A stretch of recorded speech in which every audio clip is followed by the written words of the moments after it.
de l'Assemblée nationale ñuy gërëm monsieur Ayib Salim Daffé, président du groupe parlementaire, di jaarale ci moom suñu remerciement à l'ensemble des députés quel que soit le bord, di rafetlu taxawaay bi,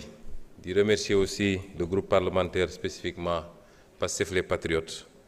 ci taxawaayam ci constance am ak ci effort yi muy def pour relever le niveau de cette assemblée. Man newoon naa fi député doon benn député ta Pastef waaye yombul woon man déggaguma fi nii kar nañu député opposition pour essayer ko faagaagal wala duma ko bu du commission du plénière loolu wane na ni li ngeen wax ci assemblée de rupture am na it ay écho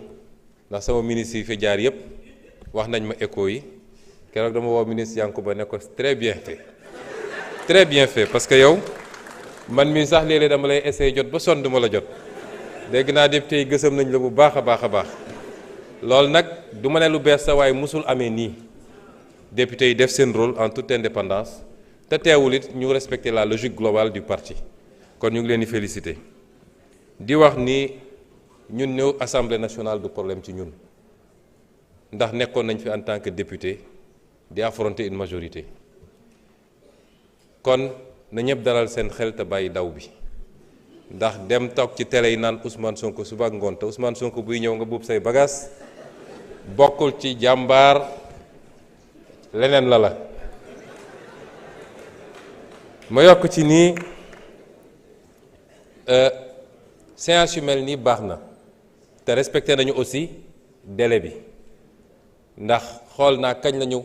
voté règlement intérieur bi ak kañ lañ ko promulgué kañ la génn ci journal officiel bi kon génnuñu ci délai bi du it loo xam ne assemblée mooy convoqué d'autorité li yoon wax rek mooy une fois tous les 3 mois mun na nekk au début au milieu ou à la fin lu ñuy waxtaane la ñu xool disponibilité kenn ku nekk mais li am solo mooy ci ñetti weer yi dinaa fi ànd ak gouvernement bi du question d'actualité aussi au premier ministre texte bi waxul premier ministre dafa ne le gouvernement mais ñu bëri ñoom jàpp nañ ni Ousmane Sonko la moo tax ñu naan sax du ñu dem ndax Sonko man nag du ma agressé kenn waaye du ma koo xam ne nag waaw honorable Tafsir Thioye day ñëw fii wax xalaat yu leer nañ teg ko ci xam-xam ak chiffre ñu tontu ko ci loola ku ñëwee noonu rek ñu ñëwee noonu waaye përti bi moom ku fi ñëwit Pastef defe naa kenn du ko démontrer xadar ak xarañ ak defante kon nañu dellu si ci l'essentiel. Honorable Ayib Daffé dafa wax ci lu jëm ci contexte bi contexte nag contexte politique la njëkkee contexte politique bi dafa mel ni li ci ëpp sax dafa dellu si suñu biir waaye may dalal xelu ñépp ku am déglu ak seetlu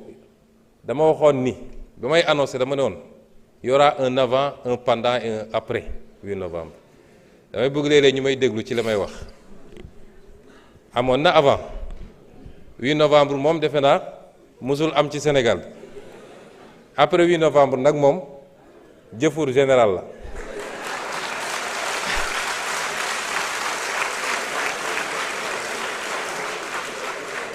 waaye ñu dalal xelu nit ñi ni loolu dafa amoon benn nécessité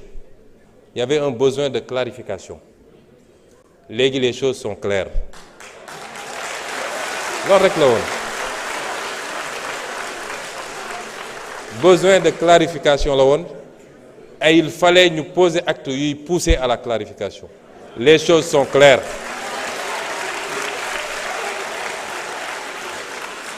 mu des nag ñu doxal ku yaakaar ni problème bu insurmontable am na fi wala nit ñi dootuñu tuddante loolu amul jàmm rek lañu séq jàmm rek di xëy di gontu di liggéey di añandoo di reerandoo benn problème amul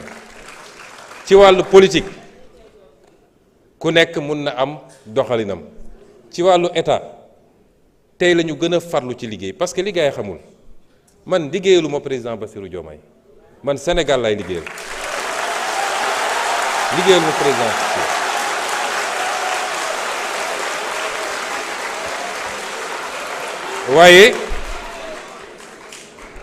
waaye liggéey gi may liggéeyal Sénégal dafa nekk ci kilifteefu président Bassirou te ci mandaam lañ koy comptabiliser kon lépp lu ma jàpp ne lii njëriñ la du ma ci xaar président Bassirou lépp lu ma yaakaar ni lii safaan ma la du ma ci xaar président Bassirou moo tax contexte politique mënul am impact ci suñu xëy ak suñu gont ak suñu liggéey te tey séance bi wan na leen ni tey la ñu gën a farlu ci liggéey bi pour réussir le projet qu'on a promis aux Sénégalais. su jëmee ci contexte régional bi gis nañ li fi xew semaine passée bi ñu nekkee ci tukki bi ministre des finances nga fa woon dafa am laaj bu kilifa gi ñu seeti woon laaj may ñaan nag yéen ñëpp ngeen yokk ñaan yi parce que la ñu doon doxi mën na am ci fan yu néew mu sotti te dina baax lool ci réew mi trop sax waaye dafa am laaj bu mu laaj ne lan moo may garantir ni li xew ci réew yi leen wër du ñëw Sénégal ma ne ko boo tëddee nelawal waaye bi ma ci jiital te ma bëgg ñun ñëpp ngeen ànd féliciteel ma si njëkk a jiital mooy ñun dañoo am ay forces armées yoo xam ne bokk ñokk gaa yi ñun li ñu am booy xool li xew fépp dañu war a dellu sant yàlla bi mu ñu joxee armée bi mel nii dañ ko war a sant yàlla muy armée boo xam ne jaxasoowul ci mbirum politique waaye mat na liñ ko doyee pour sécuriser le territoire national moom ak toutes les forces de défense et de sécurité ñu boole ci am askan woo xam ne du askan gu ñuy nax moo tax léeg-léeg nit ñi nekk ci rajo yi télé yi mbër ba jàpp ni nag askan wi génn na ci Ousmane Sonko bàyyi na président Diomaye ñu ne kon nañu accélérer bu ñu ñëwaatee nag gis lu raw lañ daan gis askanu Sénégal du askan bu ñuy nax moo tax xeetu politique bu bees gi mooy jàkkaarloog askan wi di leen wax dëgg saa su ne loolu ñi nga xam ne politique tappale la ñu xamoon ils sont complètement dépassés moo tax li leen dese mooy di fay ay nit pour ñu wax ju ñaaw le message nag mooy li may wax Sénégalais yi mandat bi mandat wu réforme la mandat bi réforme li ci jiitu mooy ñu xoolaat suñu bopp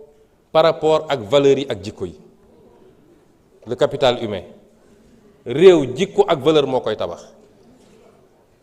Singapour bi ma tudd léegi benn île bu ndaw la boo xam ne matul sax benn région Sénégal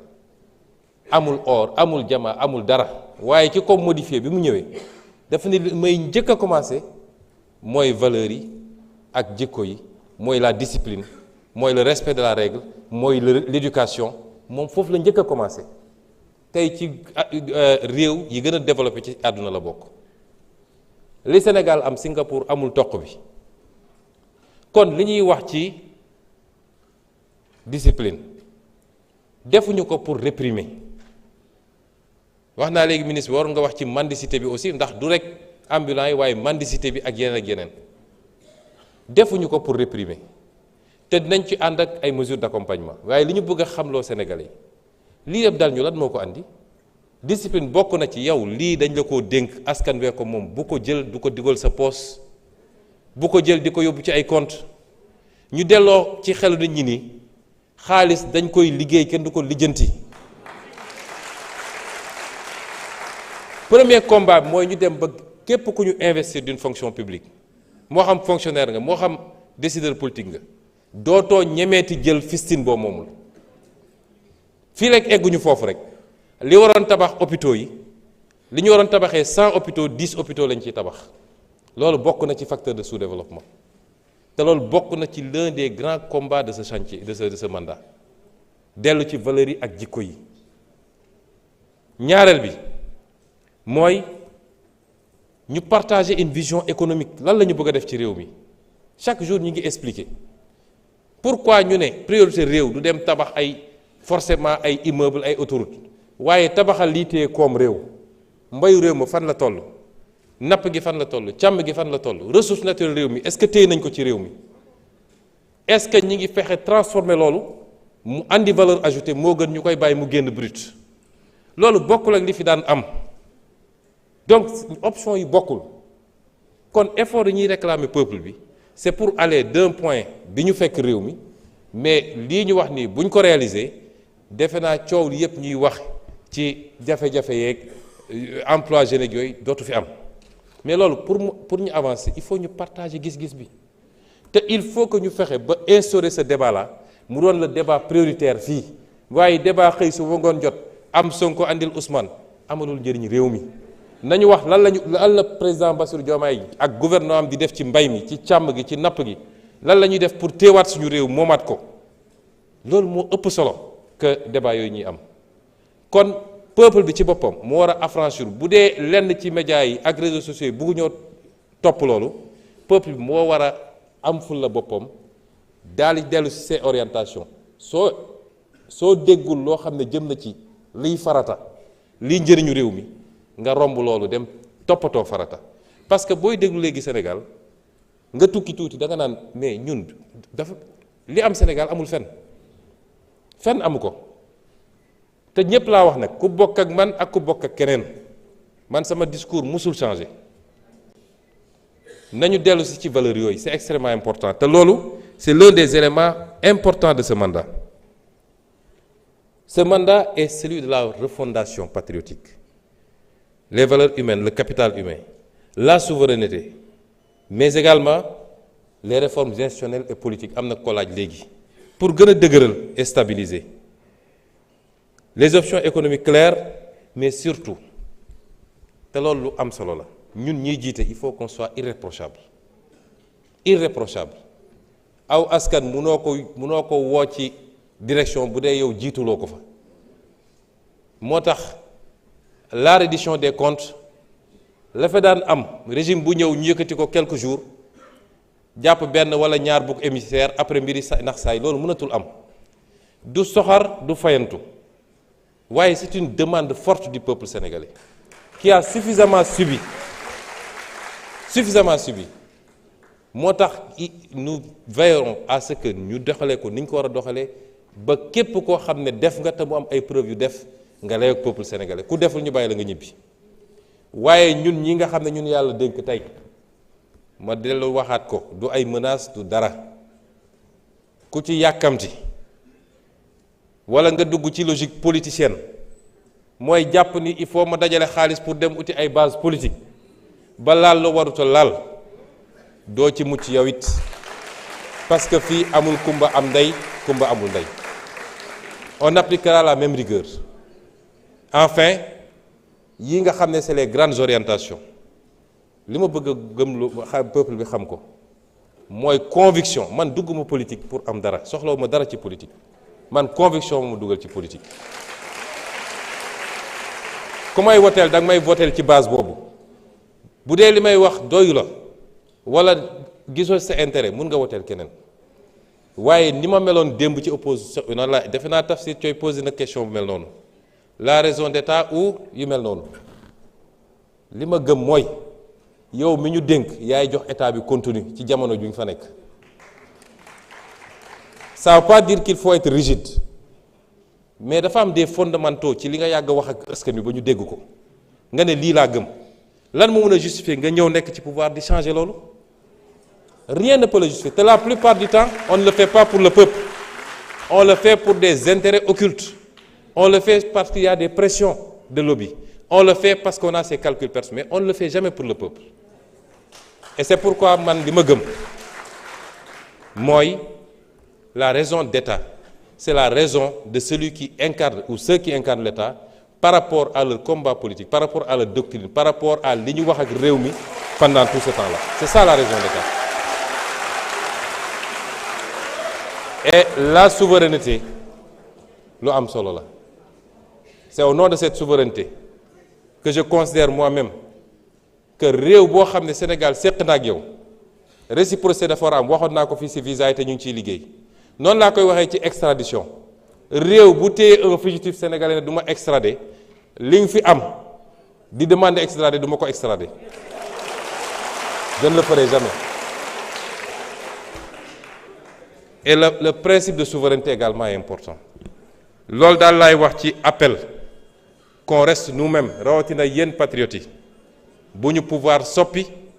lañ doon woote démb ak barki démb nañ ci continuer te xam ni nguur yàllaa koy joxe jaarale ko ci réew jaarale ko ci nit ñi mais ci kaw relation de confiance bi ngay séq ak nit ñi loolu laa gëm. asalaamaaleykum.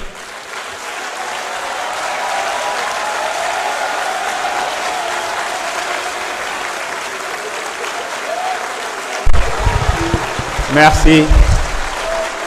Merci beaucoup.